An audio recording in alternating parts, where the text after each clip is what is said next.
quarta aula de teologia a sério e vamos avançar aqui. Não sei se adianta esperar mais um pouco, já que vai ficar gravado depois no YouTube e podemos avançar. Ainda hoje não. Hoje ontem eu dormi tanto que até deu para sonhar, vê lá.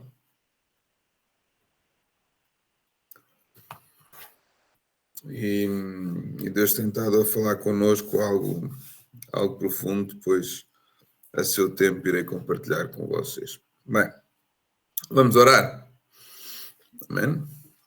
Pai Santo e amado, Senhor, nós glorificamos o Teu precioso nome esta manhã, Senhor, e é com alegria que mais uma vez nos sentamos para ouvir e para aprender. Pai Santo, não que eu seja o professor, Tu és o professor de todas as coisas, Tu és e tens toda a sabedoria, Tu és sábio em todo o tempo, Senhor, e não há nada, Pai, que te esteja encoberto. Por isso nós te louvamos e te agradecemos, ó Pai, porque independentemente das nossas falhas, das nossas fraquezas, ainda assim Tu te tens revelado a nós com amor, com sabedoria, com paz, com longanimidade, com esperança. Pai Santo, tornando o nosso coração humilde, entendendo, Senhor, as coisas que são incompreensíveis, mas que não seja, Pai, a Tua grandeza, a eternidade, a manifestação do Teu poder e do Teu amor, que por si só já não consegue caber no nosso entendimento. Por isso, Santo Espírito de Deus faz o impossível em nós e permite-nos alcançar, ver um pouco mais acerca do Pai. Permite-nos ver um pouco mais acerca dos atributos e acerca de tudo o que o Senhor está a fazer na terra e está a fazer em nós. Pai Santo, nós rasgamos o nosso entendimento, o nosso coração, para que na verdade sejamos incendiados, ó Pai, não somente pelo ensino, pela Tua palavra, mas incendiados pelas manifestações do Teu Espírito, incendiados pela Tua benevolência para com o homem, ainda para mais nestes dias. Transforma a nossa mente, a nossa visão, o nosso caráter, que saibamos aproveitar cada processo que honra o Teu nome e que nos santifica, que nos faz ultrapassar, Senhor, a dependência das coisas desta terra para a dependência plena de Ti.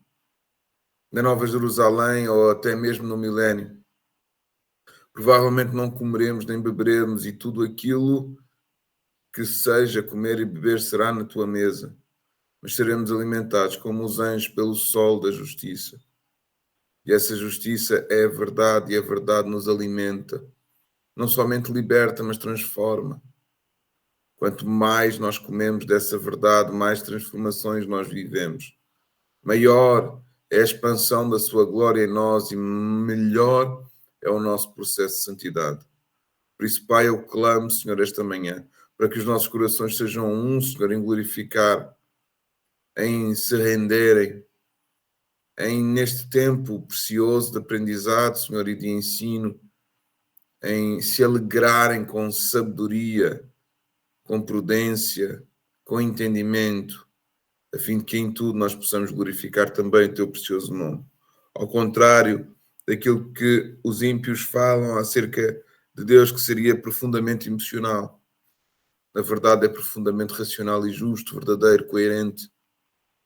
Por isso, Pai, nós clamamos, ó Deus, para que as nossas emoções estejam a ser tratadas e o nosso racional esteja a ser evidenciado com os processos da fé, ainda que o homem não considere a fé tão racional, mas para nós ela é. Temos a decisão de crer em Ti e temos a decisão de ouvir os Teus mandamentos e de os cumprir. Por isso nós te louvamos e te agradecemos em todas as coisas, te entregamos tudo em nome do Senhor Jesus Cristo. Amém. Amém? Ora, vamos lá. Bem-vindos. Vamos então, deixa eu ver se para eu conseguir partilhar aqui a janela. Penso que agora todos já podem ver o partilhar, exatamente. E nós estamos então na aula 14, ano 2025. Hoje é 27 de maio, né? Para quem recebe nesta altura do mês, é a semana, uma das semanas mais felizes, por causa da entrada de salário. Ok?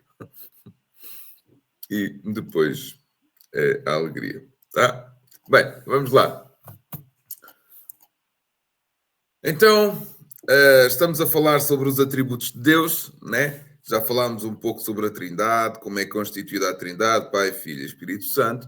Ok, e agora estamos focados inteiramente em Deus na sua triplicidade, na sua Trindade, na sua constituição, mas dando maior ênfase à estrutura daquilo que é o Pai, porque todos subsistem em si mesmo, ou seja, o Pai é o Filho, desculpem, o Pai é o Pai, o Filho é o Filho, o Espírito é o Espírito, mas os três são um. Então a qualidade que um tem, todos os outros também têm, no que trata aos seus atributos, tá? Porque todos partilham da mesma essência. E essa mesma essência é Deus, e Deus é único. E é impossível separá-los dessa mesma essência, excepto a hora em que Jesus veio à Terra, né? Deixando-se, desprovendo da sua glória, se desprovendo do seu trono, se desprovendo das qualidades divinas, que é o caso da omnisciência, da omnipotência, da omnipresença, que é, ou seja, o caso de ter todo o poder, de ter todo o conhecimento.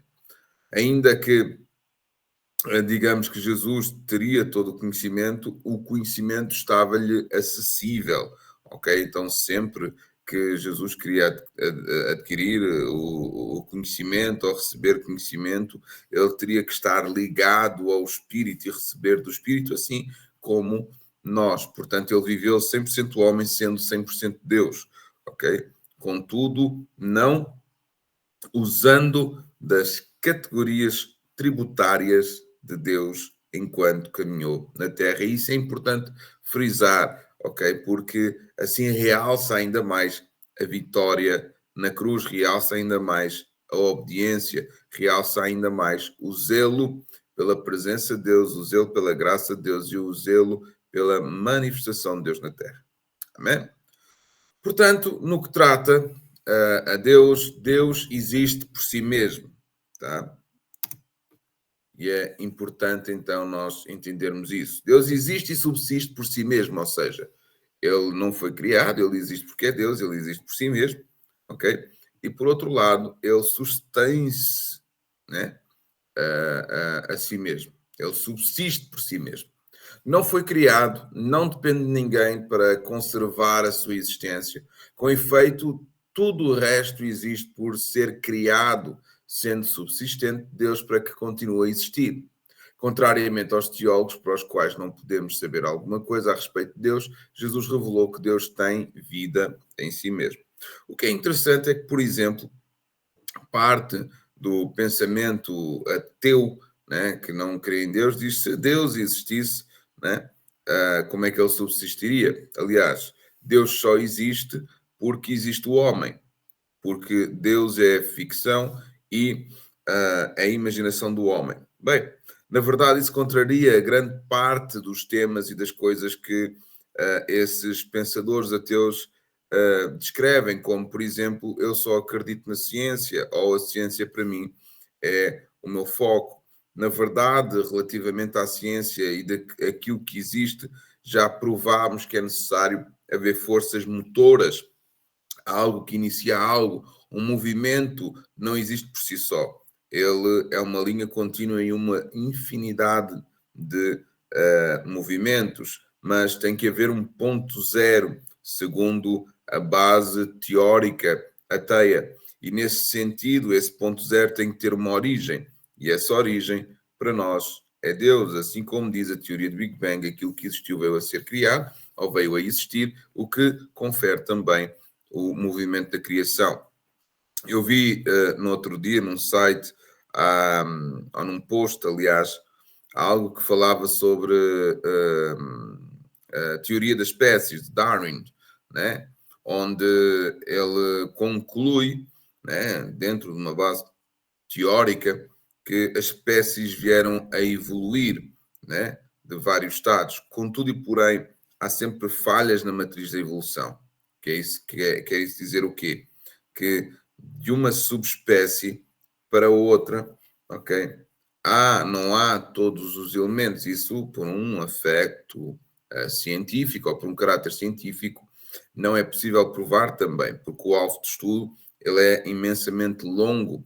O homem não tem vida suficiente para tirar essa conclusão. Portanto, não passa de uma teoria. Contudo e porém, não inibe, nem nunca inibirá o ponto da existência de que algo veio a existir. E nesse mesmo aspecto, então, mesmo a teoria de Darwin não consegue comprovar a não existência de Deus. Tenta contrapor a criação, mas é óbvio, tudo o que existe, de facto, veio a ser criado e, muito provavelmente, como, ou melhor, sendo a verdade, a criação, e é verdade, tudo veio a ser criado no ponto em que está, ok? Então, não há propriamente uma evolução da espécie no que trata a um ser marinho passar a ser um ser terrestre, ok? Porque senão teríamos anfíbios a se transformarem em lagartos à frente dos nossos olhos, o que não acontece. Bem, continuando. Depois dizem que isso leva muito tempo, nós não conseguimos estudar, por isso mesmo não deixa de ser apenas uma teoria. Continuando então, João capítulo 5, versículo 26 diz: Porque como o Pai tem a vida em si mesmo, assim deu também ao Filho ter a vida em si mesmo. O fundamento do ser divino não está em ninguém ou em algo, porque não há nada mais fundamental do que ele mesmo. Não é causado, mas sim a causa. Deus não é causado, mas sim a causa. Deus existe e subsiste por si mesmo. Ele é a causa de tudo existir. Ele é o que sempre existiu. Êxodo 3:14. Eu vou abrir aqui rapidamente para termos algumas referências, ou para termos a veracidade de algumas referências. Só abrir aqui a minha aplicação que vai ser mais fácil hoje. Êxodo 3, não é? 3:14 diz o seguinte: E disse Deus a Moisés: Eu sou o que eu sou. Disse mais: Assim dirás aos filhos de Israel: eu sou, me enviou a vós. Portanto, Deus é o que é e Ele é Deus. Perguntar o que ou quem causou a existência de Deus é fazer uma pergunta que contradiz a si mesma, se confrontada com o conceito que Jesus revela de Deus. Outro termo que comunica com o conceito da autoexistência divina é a seidade. Origem do latim, a significa de, que é a procedência, e de si mesmo. A existência de Deus é não derivada, necessária e não dependente. Entender que Deus não é contingente ajuda a compreender de que modo ele é ilimitado em relação a tudo, ao infinito, livre, autodeterminado e não determinado, a não ser por ele mesmo. Ou seja, nós não conseguimos determinar propriamente quem é Deus, a menos que ele se revele e ele se tenha revelado. Por coisa alguma seja contrária aos seus propósitos soberanos. É um pouco como descrevemos referente às realidades. Deus vive numa realidade espiritual e essa realidade espiritual, que não é material, está acima de todas as outras, conseguindo observar todas as outras. É como se estivesse fora, é como se estivesse, não, está fora dos nossos padrões de tempo e de espaço. Amém? Sendo por isso ilimitado. Bem, Deus é eterno e omnipotente e ubíquo, que significa também onipresente. A vida de Deus parte de dentro dele mesmo, não é algo que tenha sido um começo no espaço e no tempo. Deus não tem começo, não cresce, não envelhece, não chega ao fim. O Senhor está entronizado como rei para sempre. Salmos 29, 10 especifica, não é? Ele é eterno. Salmos 29, 10 diz o seguinte: O Senhor se assentou sobre o dilúvio, o Senhor se assenta como rei perpetuamente. Esse Deus é o nosso Deus para sempre e sempre. 48, Salmos também 14 diz: Porque este Deus é o nosso Deus para sempre, ele será nosso guia até à nossa morte. Embora não esteja limitado pelo espaço e pelo tempo, ou pela sucessão de eventos no tempo, Deus criou o mundo dotado de espaço e de tempo. Ele sustenta esse domínio em constante transformação de eventos que se sucedem e tem consciência de cada momento da história. O mundo observável e em constante mutação não é insignificante ou irreal para o omnipresente Senhor de todas as coisas. Nenhuma tribo, nação, cidade, família ou vida pessoal é destituída de valor, por mais breve ou aparentemente trivial que seja. Amém? Então, Deus olha para a sua criação, Deus contempla a sua criação, cada pedaço da sua criação é avaliada por Ele, é contemplada por Ele e é amada por Ele. A criação, toda a criação de Deus é amada por Ele. Ele tem um carinho enorme como o Criador que fez alguma coisa e está satisfeito com a sua obra. Amém? A natureza eterna de Deus não é totalmente alheia ao tempo ou totalmente distante de tudo o que há no tempo e no espaço. O mundo do espaço-tempo não lhe é estranho ou desconhecido. A história é produto do seu sábio planeamento eterno, do seu produto criativo, da sua preservação providencial e graça comum. Okay?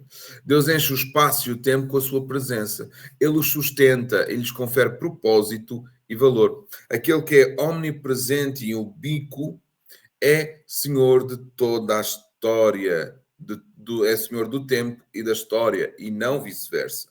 Okay? Portanto, o Senhor não está dentro do tempo e do espaço para lhe ser sujeito. Ele está acima, está fora.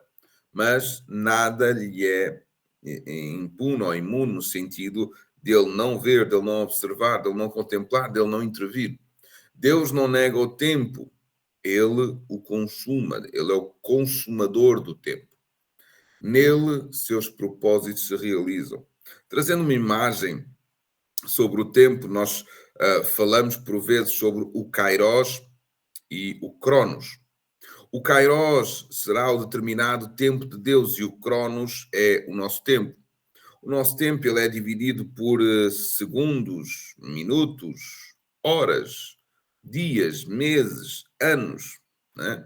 Que tem a ver com uma formação cíclica estudada por nós mesmos, por uma noção nossa de dia e noite, que no fundo também foi atribuída por Deus, mas hoje nós, entendendo que a Terra gira à volta do Sol e tem um eixo de rotação que gira sobre si mesma, definimos como o dia 24 horas e como o ano o tempo que leva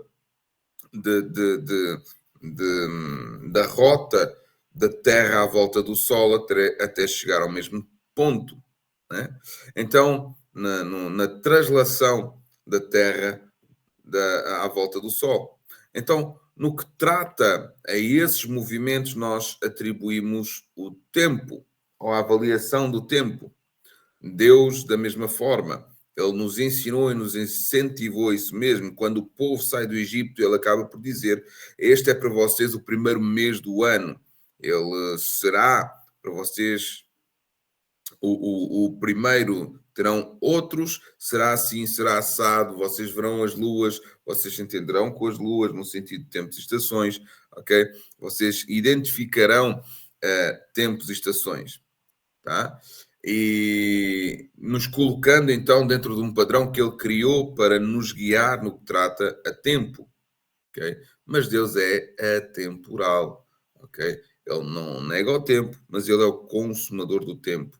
Quer isso dizer que a Terra só tem esse movimento porque ele mesmo decretou. Só há tempo, só há estações, só há dia e noite, porque o Senhor mesmo decretou. Se formos analisar em Gênesis capítulo 1, na criação, ele define os lumiares para definir dia e noite, ok? Então é muito necessário termos entendimento que foi o Senhor que criou, foi Deus quem criou todas as coisas. Ao contrário, por exemplo, do panteão romano ou dos panteões babilónicos, tá?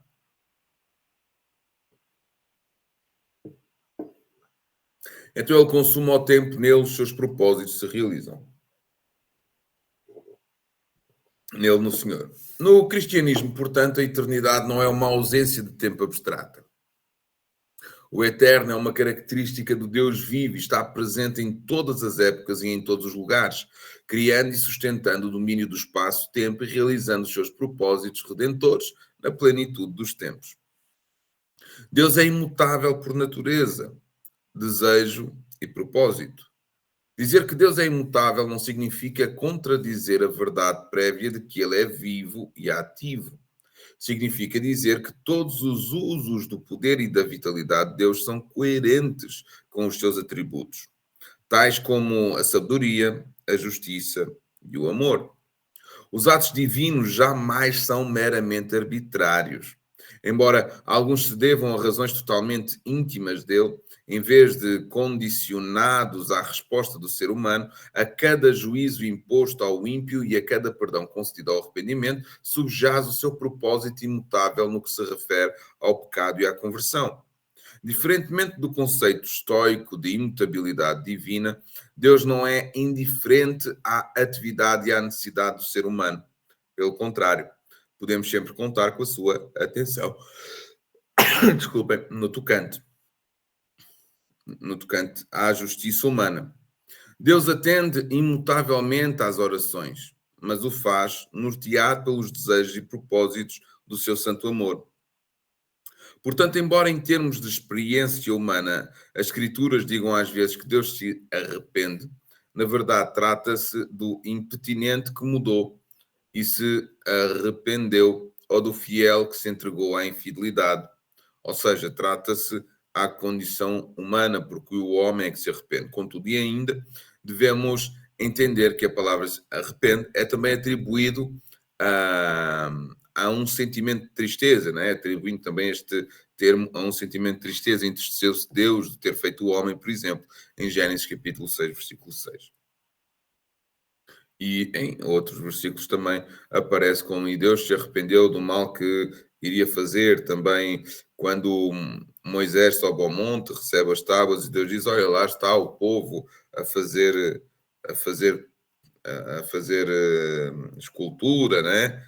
A entregar-se a outros deuses e Moisés intervém, né? Como falamos do nosso discipulado, Moisés interveio ali, intercedendo pelo povo, e a Bíblia diz que Deus se arrependeu do mal que haveria de fazer, mas na verdade ele mudou de ideia. Bem, no fundo, Deus falou algo para Moisés e conferenciou algo que passou a ser a sua vontade por causa da sua ira, da sua incompatibilidade com o pecado, incompatibilidade com a idolatria, mas Moisés, intercedendo, abriu uma janela de oportunidade para que houvesse arrependimento. Amém? Deus é o mesmo. Embora a criação envelheça como uma vestimenta, como, por exemplo, diz o Salmo 102, isso é interessante nós lermos Salmo 102, versículo 25, diz assim, vamos ler até ao 27, desde a antiguidade fundaste a terra e os céus são obra das tuas mãos. Eles perecerão, os céus e a terra, mas tu permanecerás. Todos eles, como uma veste, envelhecerão, como roupa os mudarás e ficarão mudados. Mas tu és o mesmo, e os teus anos nunca terão fim. Glória a Deus. Nosso Deus é eterno, ele não tem fim, apesar de todas as coisas envelhecerem, nomeadamente os céus e a terra. Mas ele renova e restaura todas as coisas, ele troca a sua veste. Aqui comprova também a sustentabilidade, quer daquilo que está nos céus, quer daquilo que está na terra, da sustentabilidade que Deus traz e dá à sua criação. Jesus compartilhava desta mesma natureza imutável, Hebreus 1:10, não é assim? Hebreus 1:10 diz, portanto, e tu, Senhor, no princípio fundaste a terra e os céus, e são obra das tuas mãos. Vamos ler até ao 12, eles perecerão, mas tu permanecerás, e todos eles, como roupa, envelhecerão, e como um manto os enrolarás, e como uma veste se mudarão. Mas tu és o mesmo, e os teus anos não acabarão. Né? E continuando, e a qual dos anjos disse: jamais assenta-te à minha destra até que ponham os teus inimigos por escabelo dos teus pés. Não são porventura todos eles espíritos ministradores enviados para servir a favor daqueles que hão de herdar a salvação? Não é? Então, aqui também compartilhado a imutabilidade de Jesus no que trata à sua visão, no que trata também ao cumprimento da palavra. Jesus envelheceu, contudo, a promessa da imutabilidade, sendo ele imutável também, assim como o Pai o é, persistiu para além da morte. Continuando. E a exibiu de forma vivida ao longo do seu ativo ministério em diversas situações. A imutabilidade do caráter divino significa que Deus jamais perde a integridade que lhe é própria, nem tampouco desampara as pessoas. Ele não muda e nele não há mudança nem sombra de variação. Tiago 1,17 diz isso. A natureza e a palavra inabaláveis de Deus constituem o mais forte fundamento de fé que possa haver e trazem profunda consolação. Como diz, por exemplo, em Hebreus 6, aproveitando que já está aqui aberto, Hebreus 6, 17 diz: pelo que querendo Deus mostrar mais abundantemente a imutabilidade do seu conselho aos herdeiros da promessa, se interpôs como juramento, para que por duas coisas imutáveis, nas quais é impossível que Deus minta, tenhamos a firme consolação, nós, os que pomos o nosso refúgio em reter a esperança proposta. Amém? A qual, continuando aqui no 19, a qual temos como âncora da alma segura e firme que penetra o interior do véu, onde Jesus, nosso precursor, entrou por nós, feito eternamente sumo sacerdote, segundo a ordem de Melquisedeque, trazendo então aqui também a profunda destreza da fé na imutabilidade de Deus. Deus não é homem para mentir, nem filho do homem, né? Deus não é homem para que se arrependa, nem filho do homem para que minta. Números 23, 19. Ou mudar de opinião, 1 Salmos 15, 29. No que trata a opinião, Deus tem a mesma opinião. Se o homem é pecador, ele vai continuar a ser pecador. O que muda é a justificação do pecado. Tá?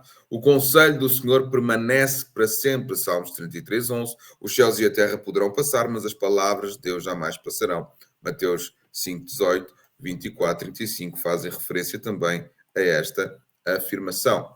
Continuando, Deus é omnisciente, ele é fiel e ele é sábio. Ou seja, ele sabe todas as coisas e sabendo ele todas as coisas, ele é fiel e toma boas decisões. Fiel a quê? À sua palavra, fiel a si mesmo, mas nós já vamos ver. Deus difere de outros espíritos, não apenas em seu ser, mas também no seu conhecimento. As suas capacidades intelectuais são ilimitadas e ele as utiliza de forma plena e perfeita. Em João 3,20 diz: porque se o nosso coração nos condena, maior é Deus que o nosso coração e conhece todas as coisas. Deus é omnisciente. Deus sabe todas as coisas. Jesus também tem esse atributo da divindade, porque Pedro diz: Senhor, tu sabes todas as coisas e sabes que te amo. Aqui, já na ressurreição de Jesus, João, capítulo 21, 17, quando ele se encontra com Pedro e diz: Pedro, tu me amas? E então Pedro, no final das 3 vezes, diz: Senhor, tu sabes todas as coisas, tu sabes que eu te amo. Deus conhece todos os pensamentos íntimos e os atos externos da humanidade. E não há criatura alguma encoberta diante dele, antes todas as coisas estão descobertas e expostas aos olhos daquele a quem devemos prestar contas, Hebreus 4, 13.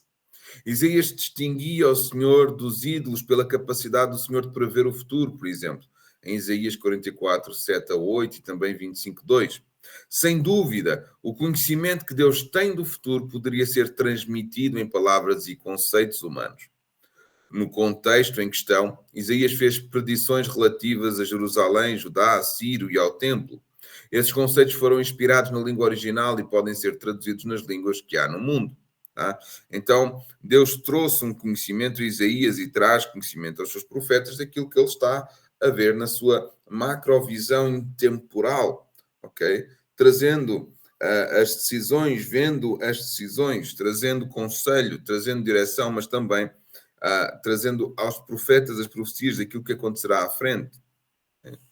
Tanto que os profetas da antiguidade, por exemplo, também eram conhecidos como videntes, não a evidência da troca do sacrifício em que o inferno se associa, tá?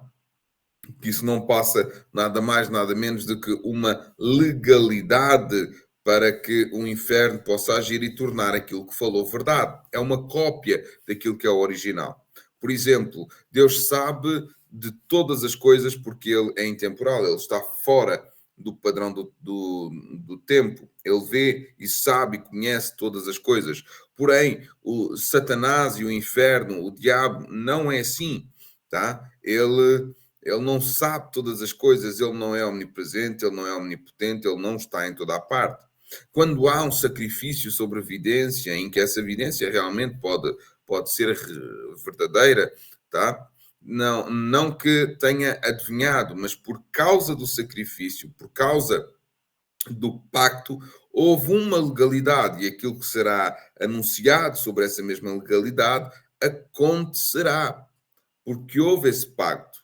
Ok? É como contratar alguém para construir uma casa. Tu traz um projeto, portanto, contrataste o arquiteto, ele faz o projeto e diz a casa vai ser assim, o engenheiro diz vai ser assim, ok? E tu pagas para ter essa casa, para ter essas coisas. E a casa acontece da forma que está desenhada. A mesma coisa é o pacto com os demónios. Né? A pessoa vai lá, faz um pacto, paga algo, descreve algo, tá? E o demónio vai dizer algo que irá suceder, mas isso não é evidência. Apenas a legalidade da pessoa de permitir que esse demónio entre na sua vida para executar aquilo que ele mesmo está a anunciar que irá executar. Ok? Esse é um mecanismo de vidência, de adivinhação do inferno. Ok? Ele trouxe-te um projeto que ele próprio quer. Ele traz um projeto, trouxe não, está amarrado em nome de Jesus. Ele traz um projeto para convencer, ok? E para ter adeptos, porque no final de contas o que os demónios querem é ser adorados, ok? Para permanecer as almas escravas e poderem ter acesso à força vital e material das nossas vidas para que possam estender o reino das trevas na terra. Como pode Deus conhecer o final desde o início?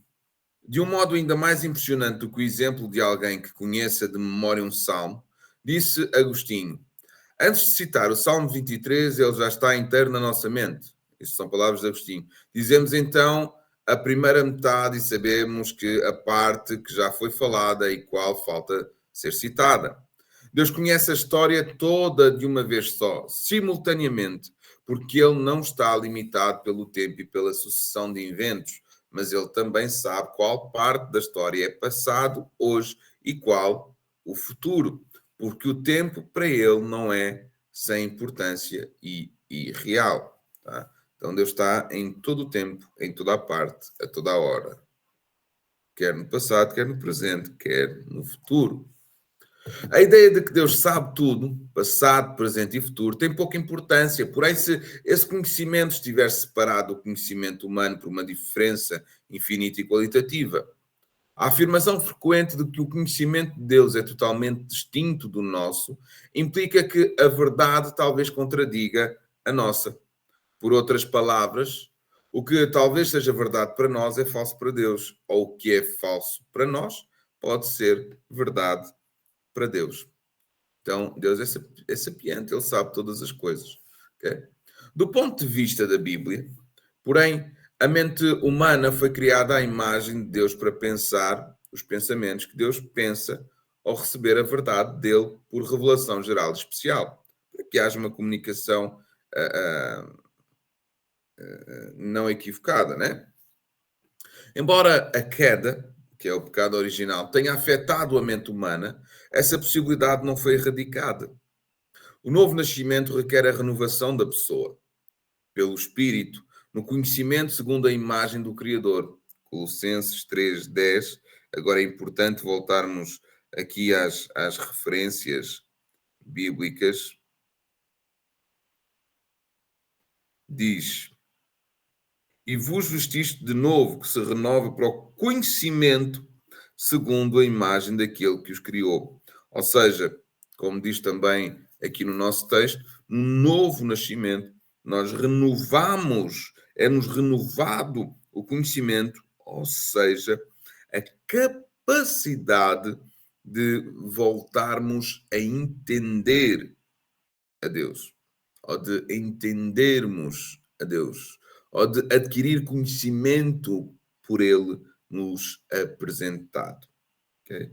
Então, o antes, o presente e o futuro começa-nos a fazer sentido e começa a exercer em nós algo que é sobrenatural, que são as obras manifestas da fé. Bem, não é o tema, mas por aí vamos só para percebermos que quando há um novo nascimento, nós nascemos literalmente de novo e pelo Espírito nós conseguimos comunicar, ou o Espírito de Deus comunica com o nosso espírito, testificando connosco não só a nossa identidade, mas também as coisas futuras, por exemplo, ou as coisas que acontecem, tá? Como nós experimentamos, por exemplo, na imersão profética. No contexto, faz parte do conhecimento possível para o regenerado a posição e a natureza atuais do Cristo exaltado. Colossenses 1:15 diz o seguinte: o qual a imagem de Deus é invisível, Deus invisível, aliás, o primogênito de toda a criação, porque nele foram criadas todas as coisas, e não há nos céus e na terra, visíveis e invisíveis, sejam tronos, sejam dominações, sejam principados, sejam potestades, tudo foi criado por ele e para ele. E ele é antes de todas as coisas, e todas as coisas subsistem por ele. E ele é a cabeça do corpo da igreja, é o princípio primogênito dentre os mortos, para que em tudo tenha a preeminência. Porque foi do agrado do Pai que toda a plenitude nele habitasse, e que, havendo por ele feito a paz pelo sangue da sua cruz, por meio dele reconciliasse consigo mesmo todas as coisas, tanto as que estão na terra como as que estão nos céus. Glória a Deus. Amém? Então, Cristo é exaltado, ele trouxe essa regeneração, quer na terra, quer nos céus, como nós lemos aqui em Colossenses. Bem como o conhecimento da vontade de Deus. Em Colossenses 1:9 diz precisamente isso. Por esta razão, nós também, desde o dia em que o ouvimos, não cessamos de orar por vós, de pedir que sejais cheios do conhecimento da sua vontade e toda a sabedoria e inteligência espiritual. Amém? Portanto, se nós temos o conhecimento da vontade de Deus, nós conseguimos realizar a sua vontade e, com isso, as obras da fé e viver as coisas sobrenaturais que o Senhor quer que nós vivamos.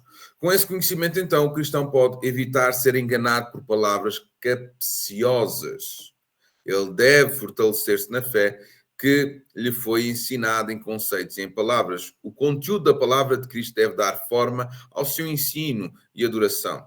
Colossenses 2:4, acho que é importante nós frisarmos, já que estamos aqui no mesmo capítulo e vamos ler depois, então, o 7 também, e depois passar para o 3:16 para que fique firmado e fundamentado o que acabamos de falar aqui. 2:4 diz, e digo isto para que ninguém vos engane com palavras persuasivas, ok? 2:7, arraigados e edificados nele e confirmados na fé, assim como foste ensinado, crescendo em ações de graças. E 3:16 diz, a palavra de Cristo habita em vós abundantemente em toda a sabedoria, ensinando-vos e admoestando-vos uns aos outros com salmos, hinos e cânticos espirituais, cantando ao Senhor com graça e em vosso coração.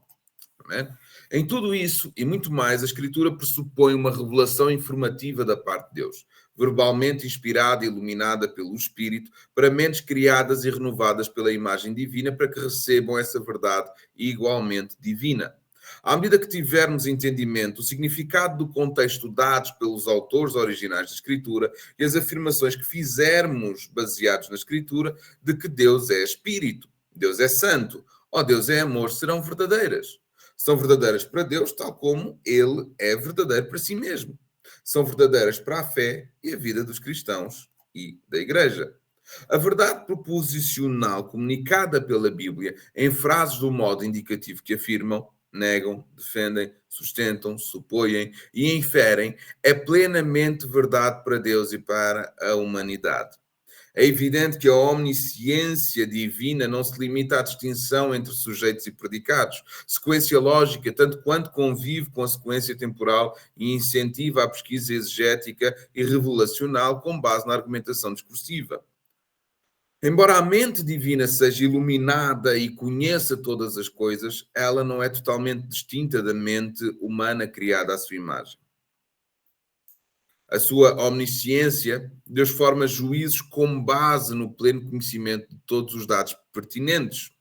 Deus tem conhecimento de tudo que exerce algum impacto sobre a verdade de quem quer que seja ou sobre um evento qualquer. Os nossos juízos são verdadeiros à medida que se conformam aos juízos divinos pela coerência ou fidelidade a todas as evidências relevantes. Ou seja, por isso a nós nos é aconselhado: não julgais ninguém. Mas se nós julgamos, devemos julgar pelo Espírito da Verdade, tendo em conta toda a Escritura. E é-nos lícito, sim, julgar, não propriamente as pessoas, mas aquilo que elas praticam.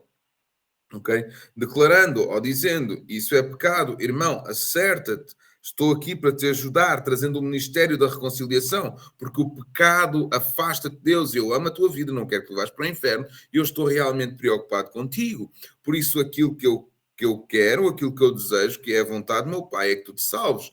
E por isso, eu vou gastar o meu tempo, vou gastar a minha vida, vou gastar alguns minutos ou até horas, ou quem sabe dias, contigo, para que não somente sejas convencido do pecado, por intermédio do Espírito Santo que convence a justiça do pecado, mas para que não percas a tua alma. Por isso, quando nós julgamos, não devemos julgar o irmão, porque cada um, na verdade, vai fazer aquilo que o seu coração está cheio, daquilo que ele se encheu por alguma razão.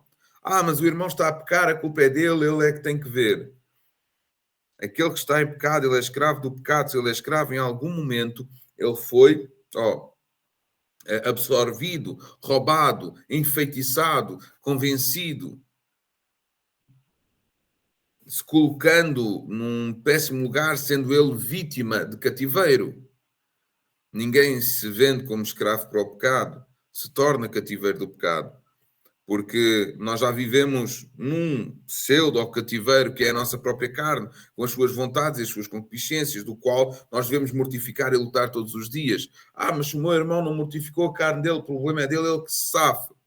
Não é isso que a Bíblia nos mostra. Ama o Senhor teu Deus acima de todas as coisas e o teu próximo como a ti mesmo. Quando nós passamos a amar o nosso próximo como a nós mesmos, nós então passamos a querer para ele o que nós queremos para nós. E se para nós a verdade é santificação, sair do pecado e resgatar, é sair do pecado para vivermos na plenitude da glória de Deus, a nossa intenção para com aqueles que amamos é que vivam as mesmas expectativas.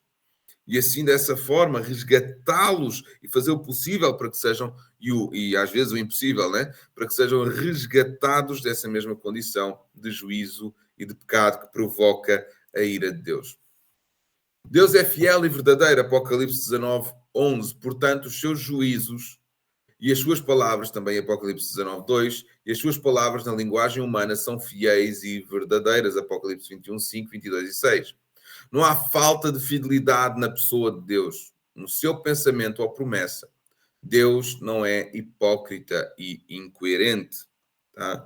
Então Deus sabe todas as coisas, Ele conhece os nossos pensamentos e quando Ele julga, julga assertivamente, segundo as intenções do coração, segundo as ações do homem. Podemos manter inabalável a confissão da nossa segurança, pois quem fez a promessa é fiel. Hebreus 10, 23. Ele é fiel em perdoar os nossos pecados. João 1, 1 de João, aliás, capítulo 1, versículo 9. Filhinhos, não pecais, mas pecados, tendo bom ânimo que vosso advogado, Cristo, intercede por vós. E Ele é justo para perdoar os vossos pecados. Santificar os crentes até à volta de Cristo. 1 Tessalonicenses 5, 23 a 24. Fortaleceu-os, aliás, e protegê-los do maligno. Em 2 Tessalonicenses 3:3, também depois, quando tiverem a oportunidade, vejam estas referências. E não permitirá, então, que nós sejamos tentados além do que podemos suportar. 1 Coríntios 10:13 também. Ainda que sejamos infiéis, ele permanece fiel, porque não pode negar a si mesmo. Portanto, Deus não permite que sejamos tentados acima do que possamos suportar. Portanto, se estamos a ser tentados em alguma coisa e estamos a cair, é porque não nos estamos a lançar, estamos a permitir cair e a concupiscência nos é revelada. Nós devemos nos arrepender e voltar aonde nós caímos e sermos assim restaurados e continuar a lutar e a vencer, porque o Espírito do Senhor está connosco para nos fazer vitória, né, contra o pecado. Nenhuma palavra de todas as boas promessas que Deus deu por meio de Moisés, não sei o que é que eu escrevi aqui, aconteceu aqui alguma coisa. Nenhuma palavra de todas as boas promessas que Deus deu por meio de Moisés, qualquer coisa. Vou retificar isto depois. Vamos perceber o que é que vai acontecer a seguir. Isaías louva ao nome de Deus. Há aqui alguns erros, já sei o que é que aconteceu ontem. Ontem o Davi estava aqui à minha volta e aconteceu aqui qualquer coisa. Porque em perfeita fidelidade Deus fez coisas maravilhosas planejadas há muito tempo. Isaías 25:1. Passagens como estas falam de uma integridade básica que Deus tem, tanto na sua vida como no seu pensamento. Não se pode estabelecer contraste algum entre o que Deus é em si mesmo e o que Deus é em relação àqueles que confiam nele. Ele não contradiz as suas promessas nas suas obras e ensinamentos pela dialética, pelo paradoxo ou pela mera complementariedade. Ele conhece todas as coisas e nada vem à luz que não tenha sido levado em conta antes que ele revelasse os seus propósitos. Como Deus é fiel e coerente, devemos também ser fiéis e coerentes. Jesus disse: seja, porém, o vosso falar sim, sim, não, não, Mateus 5,37. Paulo exibiu essa autenticidade lógica naquilo que ensinou. Mas assim como Deus é fiel, disse ele, a nossa palavra em relação a vós não é um sim e um não. 2 Coríntios 1,18, que lemos há pouco tempo. Quem imagina que falar sobre Deus em linguagem humana consiste em afirmar e negar a mesma coisa ao mesmo tempo, no que diz respeito a um mesmo assunto, recorrendo para isso à dialética ou paradoxo, tem opinião diferente da de Paulo acerca da relação entre a mente divina e a mente da pessoa piedosa. Porque Deus é fiel. Devemos ser fiéis na nossa mensagem a seu respeito. Uma vez que Deus não pode negar a si mesmo, não devemos negar a nós mesmos quando falamos com Ele. Sabendo da conexão entre fidelidade pessoal e fidelidade conceitual em Deus, sabemos que a ideia segundo a qual pessoas fiéis devem contradizer a si mesmas não começou com Aristóteles.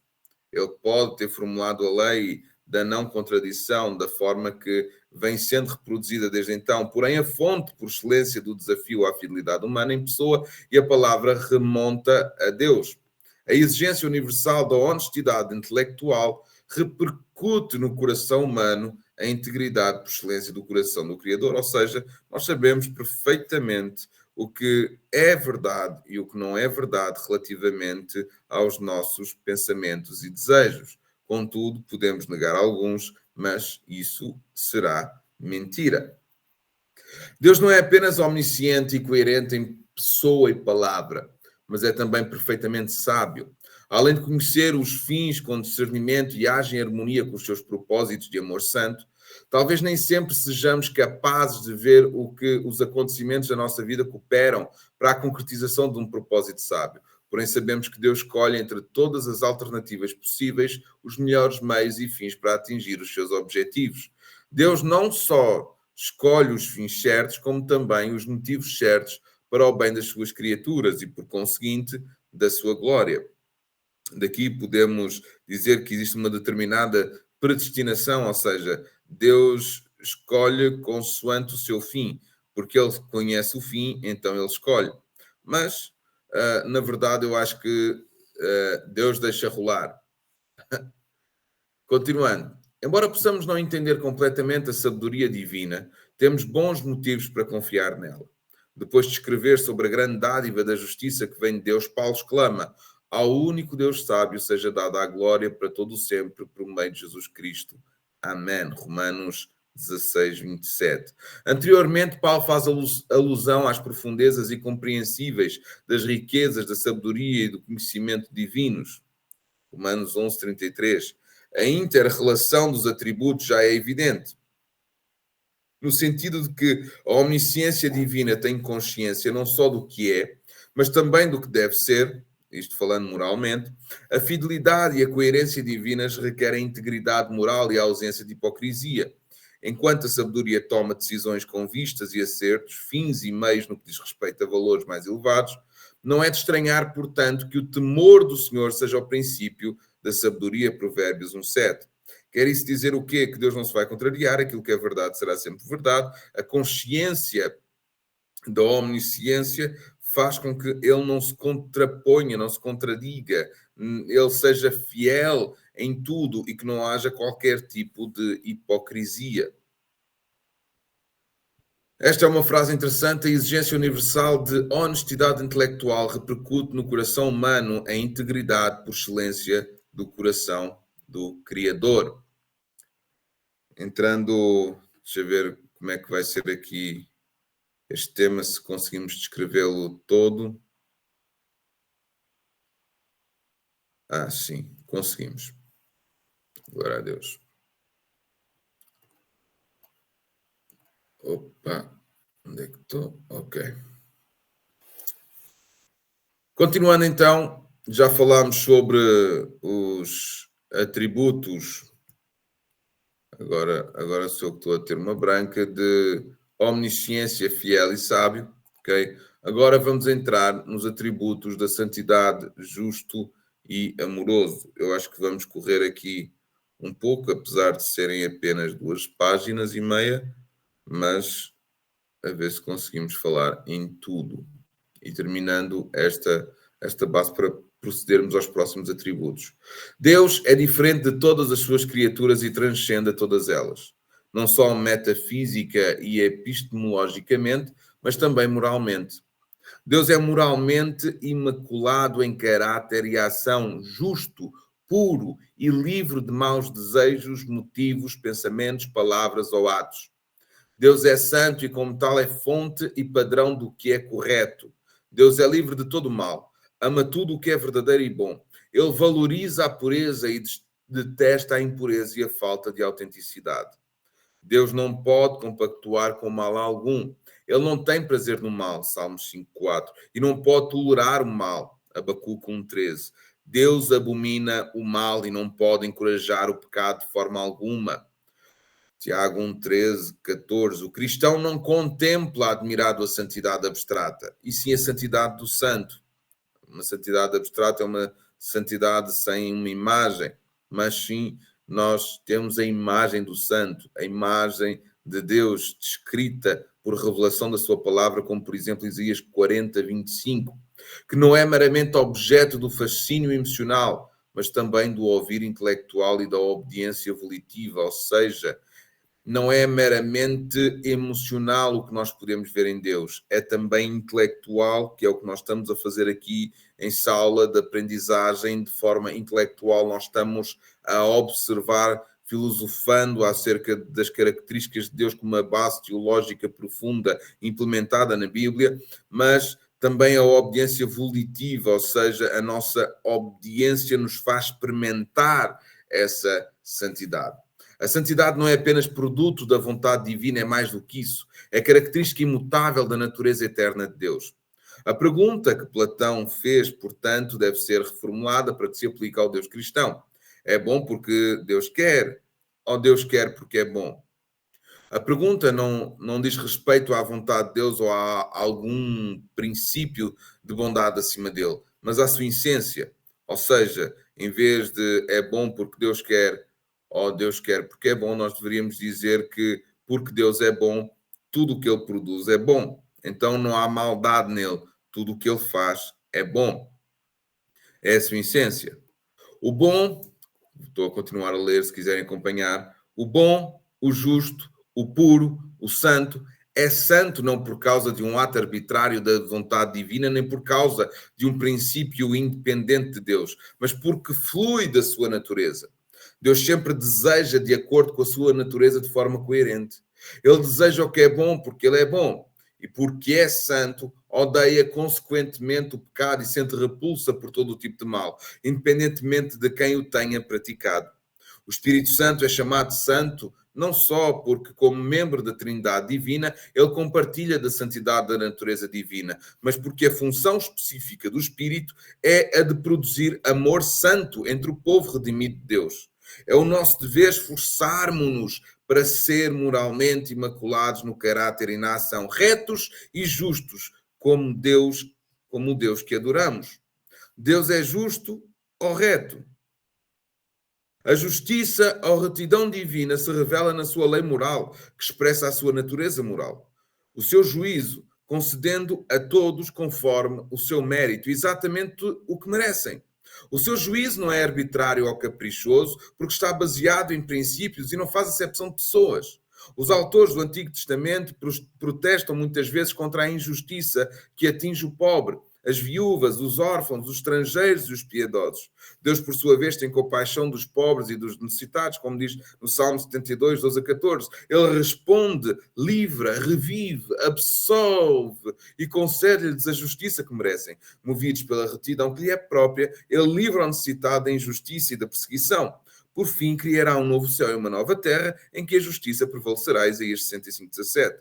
Nós podemos ver, por exemplo, o caso de Lázaro e o rico. Lázaro, que padeceu a vida toda, sofreu com as chagas no seu corpo, da qual a Bíblia descreve que alguns cães se juntavam a ele para lhe lamber as chagas numa consolação. Apesar dessa consolação ser para nós quase arbitrária, quase infundamentada, porque na verdade o que Lázaro precisava era de ser curado, ele também ficava à porta de um rico à espera das migalhas desse mesmo rico ou da casa desse mesmo rico. O que é interessante é que no nosso olhar, Lázaro padeceu muito durante a vida, né? E o rico, porém, teve toda a sorte de bênçãos. Um com um caráter aparentemente bondoso, e vamos justificar porquê, e outro com um caráter aparentemente maldoso, não dando oportunidade a Lázaro de poder viver alguma coisa. Agora, o que é interessante é que conhecemos o nome de um e não conhecemos o nome de outro. Que um, no final da história, morrendo os dois, foi para o seio de Abraão sendo confortado, o outro foi para o inferno sendo julgado, ok? Então, no que trata a essa justiça de Deus, nós poderemos não vê-la ainda na vida, mas no final nós a veremos. Depois, mesmo que seja depois da morte, porque a morte é só uma passagem. Continuando, a ira de Deus é revelada à medida que pecadores, tanto judeus quanto gentios, Isaías 2:1 ou 3:20, suprem a verdade e a inibem pela justiça de Deus, uma justiça que é pela fé do começo ao fim. Romanos 1:18 a 32 nós podemos ver isso. No Evangelho, portanto, revela-se uma justiça de Deus, uma justificação pela fé do começo ao fim. Também em Romanos 1:17 e 3:21. Os que creem são justificados gratuitamente pela graça divina por meio de Jesus Cristo, que se ofereceu em sacrifício por expiação. Romanos 3:25. Portanto, assim como Abraão, quem tiver plenamente convencido que Deus cumpre o que prometeu, terá a sua fé imputada como justiça. Romanos 4:21 e 4:13 a 24. Deus, na sua justiça, concede aos que creem em Cristo, pela graça, a condição de justificados. A justiça divina não está desvinculada da misericórdia, da graça e do amor. Pela misericórdia, Deus retém ou modifica o juízo merecido e, pela graça, concede benefícios imerecidos a quem desejar conceder. Ele também é soberano. Todas estas características morais decorrem do imenso, gracioso e generoso amor ágape. Aquele que vive para sempre como santo, alto e sublime, vive também com o contrito, humilde de espírito. Isaías 57:15. Não que falta Deus algo em si mesmo, Atos 17:25 ele é completo, mas o facto é que ele deseja dar de si pelo bem daqueles a quem ama, apesar da falta de amor deles e de não merecerem. Deus não apenas ama, mas é em si mesmo amor. 1 João 4:8 descreve Deus é amor. Seu amor é como o de um marido pela esposa, de um pai pelo filho e de uma mãe pelo bebê que ainda não foi desmamado. Por amor, Deus escolheu Israel, Deuteronômio 7,7, e predestinou os crentes, a igreja, para que fossem filhos adotivos por Jesus Cristo. Portanto, Israel foi escolhido com esse efeito por amor. E Israel, que são os filhos depois de Abraão, e também a igreja como filhos adotivos por Cristo. João 3,16, nós conhecemos, porque Deus amou o mundo de tal maneira que deu o seu Filho unigênito para que todo o que nele crê não pereça, mas tenha a vida eterna, compartilhe da graça da eternidade. O amor preocupa-se com os idosos, os oprimidos, os pobres, os órfãos, os outros necessitados. O Deus amoroso da Bíblia não fica indiferente ou impassível diante de pessoas realmente necessitadas. O Deus de Abraão, Isaac e Jacó, Jorge, Jeremias, Jesus, Judas, Pedro e Paulo sofreu e, na verdade, sofreu com paciência. De modo empático, Deus penetra a imaginação das suas criaturas e as atinge. Mais do que isso, o Deus encarnado entrou de modo participativo nas nossas tentações e sofrimentos. Como disse, isto é Hudson W. Robinson, nós já vamos ver alguma literacia. Ele diz num dos seus livros: a única maneira do mal moral entrar na consciência dos que são moralmente bons é pelo sofrimento. Por isso os traumas vêm para provocar, os traumas por Satanás, pelo inferno, vêm para tentar provocar todo o tipo de mal moral, né? Por isso algumas tendências, aquele que, por exemplo, na sua infância foi alvo de algum tipo de mal, né? Foi violentado, batido, aconteceu alguma coisa, ou então mesmo dentro de uma família disfuncional, né? A tendência que há de ser é de reproduzir esse mesmo mal. Ele não é propriamente mau, aquilo que Deus fez foi bom, mas por causa da sua natureza já pecaminosa, o potencial de recriar mal é bem maior do que o potencial de recriar o bem. Então, com efeito, a única maneira do mal moral entrar na consciência dos que são moralmente bons é pelo sofrimento. Em toda a angústia de Israel, Deus também ficou angustiado, Isaías 63:9. Que sentido pode haver, então, indaga Robson, num amor que não é custoso a quem ama?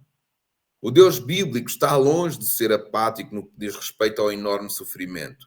Por amor, Deus enviou o seu Filho para que morresse, de modo que o sofrimento no final fosse vencido e a justiça restaurada na terra, assim como as águas cobrem o mar.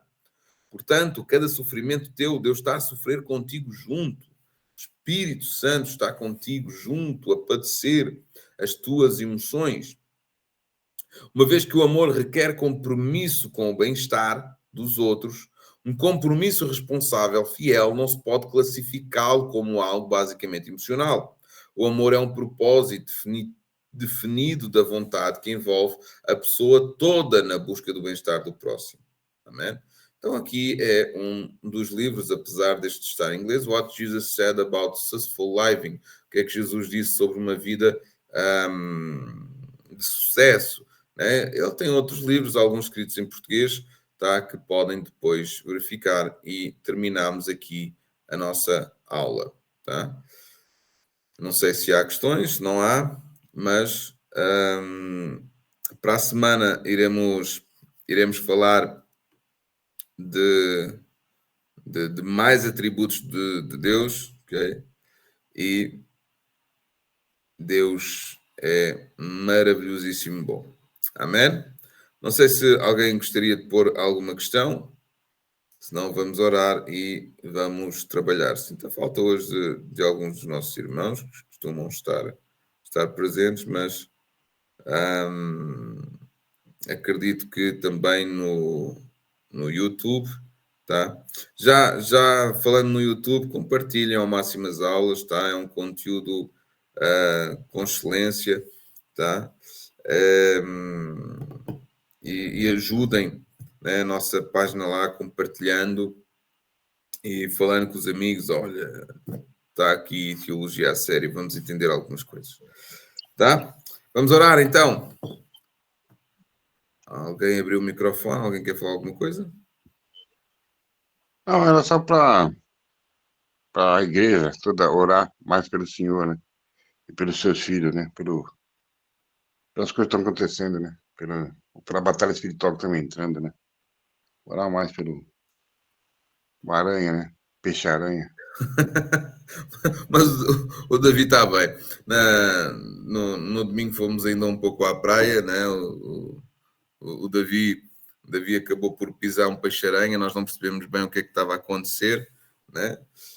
Depois fomos aos nadadores salvadores, ele ficou com o pé na água quente durante uns 10, 15 minutos e passou, ficou bem. Enfim, podemos considerar a batalha espiritual ou não, mas graças a Deus, obrigado pelas vossas orações e continuem sim a orar por nós. Vamos então orar, vamos fechar. Pai, te louvamos e te agradecemos pela tua graça e misericórdia sobre as nossas vidas. Obrigado por estes momentos, obrigado pela tua palavra e pelo entusiasmo, Senhor, da tua palavra. Quero te agradecer, Senhor, porque a mim é algo que me traz alegria, que, que, que me traz até emoções. Por isso te louvo e te agradeço, Senhor, e quero-te render estes momentos a ti. Abençoa a cada um dos meus irmãos neste dia, no que trata aos seus trabalhos. Abençoa também a quem nos acompanha. Senhor, em todas as coisas, ó Deus, quer pelo YouTube, quer pelo Instagram, pelas redes sociais, quer por aqui ainda pelo Meet. Senhor, te louvo e te agradeço por cada alma e por cada vida que esteja a ser fundamentada com a palavra viva e eficaz, acerca também dos teus atributos, trazendo um pouco de mais conhecimento, Senhor, a fim de saber que tu és bom em todo o tempo, que tu és justo, que tu és reto, que tu és santo e és glorioso, que és amoroso, que és um Pai zeloso, Senhor, detentor de toda a vida e que nos ama profundamente. Nós também te amamos e te entregamos tudo em tuas mãos, em nome do Senhor Jesus Cristo. Amém. Amém?